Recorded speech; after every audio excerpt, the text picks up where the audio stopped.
Bonjour bien-aimés, la méditation de ce jour s'intitule « Garde le silence devant le Seigneur et il agira en ta faveur ».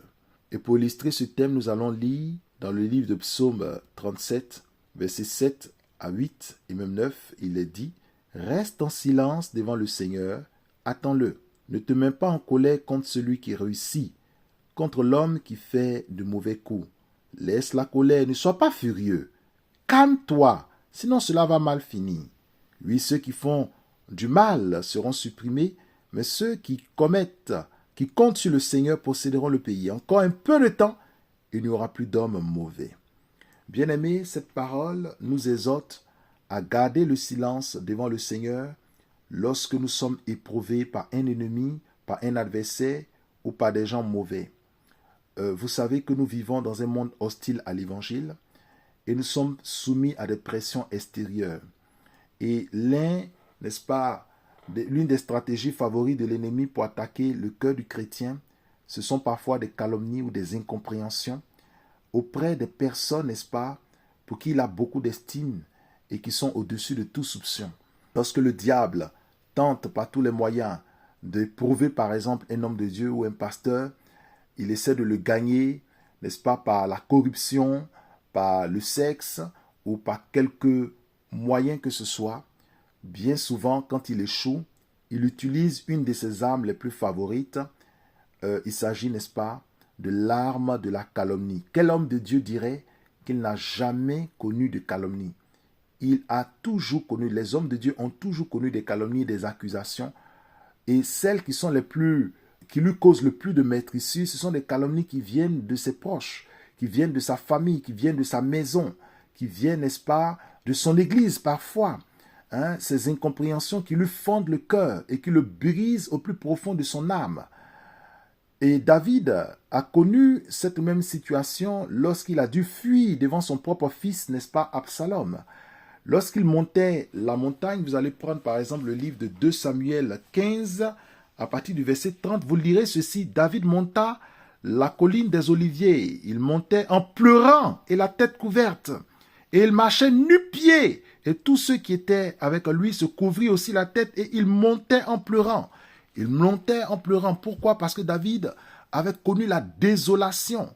Ce ne sont pas ses ennemis qui l'avaient attaqué, mais c'est son propre fils Absalom qui menaçait sa vie. C'était son propre fils, qui le poursuivait. Et non seulement il y avait son propre fils, mais il y avait un homme méchant du nom de Chiméi qui se mettait sur le flanc des montagnes et qui se mettait à maudire David. Alors que David pouvait, mettre fin à la vie de cet homme, mais il a gardé le silence. Certaines personnes sont venues dire à David, mais écoute, cet homme-là, c'est moins que rien. Il est en train de t'insulter, mon roi.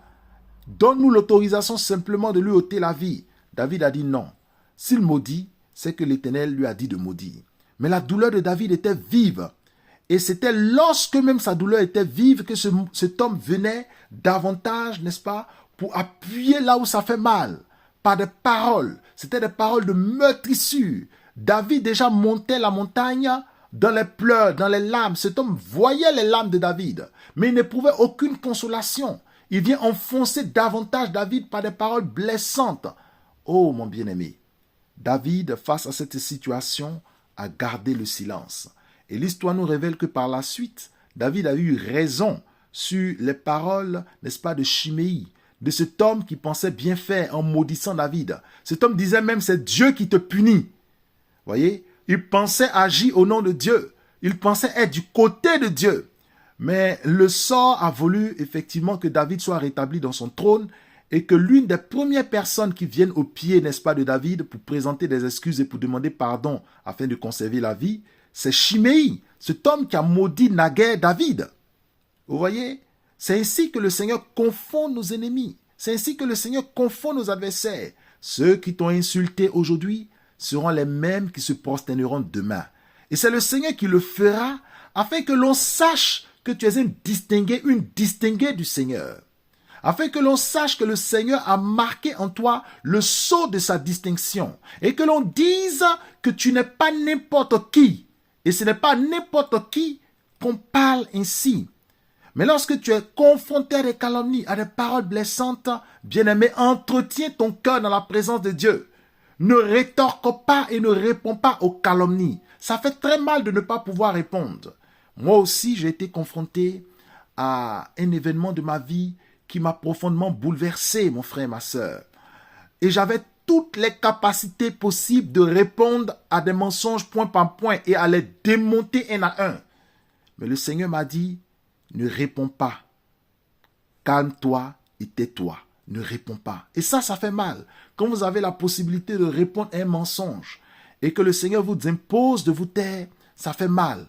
Parce que vous êtes obligé d'entendre les mensonges et ça vous blesse et ça se répand autour de vous. Et vous êtes obligé de vous taire. Des mensonges qui viennent de vos proches, vous êtes obligé de vous taire. Parce que si vous répondez, vous donnez davantage de créance, du crédit à l'adversaire. C'est comme si vous êtes en train de jouer sur son ring. Parfois, l'ennemi espère qu'on rétorque pour venimer la situation et pour nous briser davantage. Vous savez, pour vaincre l'ennemi, il faut le vaincre sur le ring du Seigneur. Il ne faut pas se laisser attirer sur le ring de l'ennemi. Sur le ring de l'ennemi, tu seras KO debout. C'est pourquoi David dit dans le psaume 39 que nous allons lire sur la loi, n'est-ce pas, du silence face à l'ennemi et de la victoire assurée qui en résulte. Il dit ceci au psaume 39. J'avais dit, je vais faire attention pour ne pas pécher en parole. Je vais garder la bouche fermée tant qu'un homme mauvais sera devant moi. Je suis donc resté muet, silencieux. Je me suis tu, mais je n'ai rien gagné. Ma souffrance a augmenté, mon cœur était en feu. Chaque plainte était comme une brûlure. Alors je me suis mis à parler. Seigneur, apprends-moi le moment où ma vie va finir. Oui, fais-moi connaître le temps qui me reste. Ainsi je saurai combien je suis peu de choses. Voici David qui est resté muet face à l'ennemi. Sa douleur n'était pas moins vive. Il en souffrait, c'est vrai, mais il est resté muet. Il a fermé la bouche.